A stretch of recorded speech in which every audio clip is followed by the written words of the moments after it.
At the beginning of this week, I spent some time talking about Watch Dogs and explained that this year, too many developers were having to split their efforts between making Gen 4 consoles exciting and making Gen 3 consoles stable. I expected only a handful of titles to get my blood pumping and make me excited about this year's possibilities. I am extremely happy to say that I wasn't entirely correct. I was only partially right. The games that are Gen 4 and PC exclusives were definitely the most interesting titles at E3. That being said, there were a lot of games that looked awesome. Ubisoft alone had some seriously amazing titles. Assassin's Creed Unity looks like a huge improvement over the previous games. It may not have the ship combat, but at least it's making strides in a seriously stale land combat. Far Cry 4 had rideable elephants, which basically sells itself, not to mention it already looks beautiful. The Division had a ton of potential, and as I have stated numerous times already, the best tablet functionality of any game to date. And Rainbow Six, well, I'll save that for a separate discussion. And that was just at a single company. Everywhere I went, there was some game that was at least worth trying, but there were definitely some games that rose above the pack. So here are my top 5 games of E3 2014. Number 5, Dragon Age Inquisition. BioWare has made huge strides since Dragon Age 2. I don't want to say I was disappointed by Dragon Age 2, since there were definitely some improvements, specifically in combat.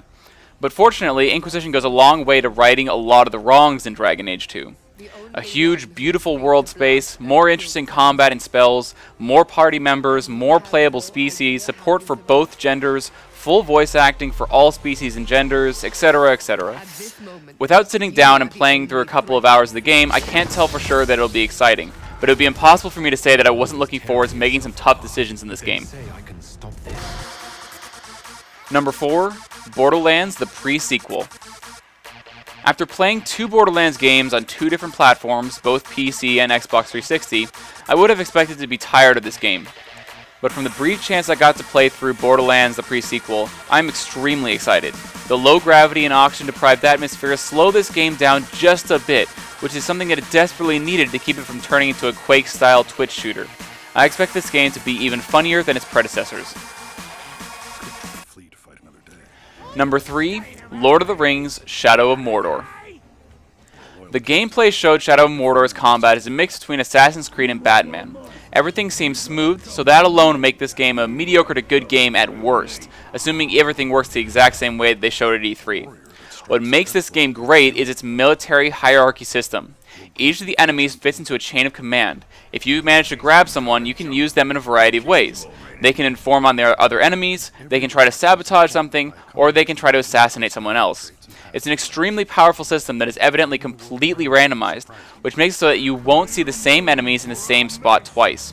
On paper, this is an amazing idea with serious potential. Number 2, The Division. This ranked highly on my list last year and remains high this year. The combination of open-world RPG elements, cooperative gameplay, third-person cover shooting, looting and customization, and a powerful story make this game a recipe for an excellent gaming experience. Not to mention, this still has the best second-screen tablet functionality I have seen in any video game to date. After Watch Dogs, I am aware this could be a potential disappointment, but for now, this is still one of my most anticipated games of the year. And number 1, Far Cry 4.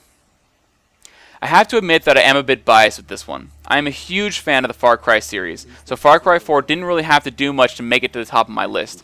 However, that being said, the developers took everything that I loved about Far Cry 3 and made significant improvements. Driving mechanics felt smoother, the gyrocopter was a very different way to approach movement and combat, the player can now shoot while driving. I'm not sure how that'll work during high-speed chases though. The world has a much greater variety in a lot of areas. There was random non-combat NPCs, and there was a greater emphasis on distinguishing the different playstyles. I am hoping that the story has improved since Far Cry 3, which had an awesome first half and a surprisingly dull second half, but I won't know for sure until it gets released. Either way, this game is at the top of my list to play. Oh, you couldn't engage with an outpost from this kind of vantage point, which is really cool. Unfortunately, since I still feel very misled about Watch Dogs, I still have to be wary about the games that I saw at E3. Fortunately, a few of these games I actually got to try out myself, so I can be much more confident about those, like Far Cry 4 and Borderlands specifically. I really hope the rest turn out to be as great as I hope they are, but as with everything, only time will tell. For more of my comments, including a day-by-day breakdown of E3, go on to SideStoryGames.com and click on the Carmine's Comments tab.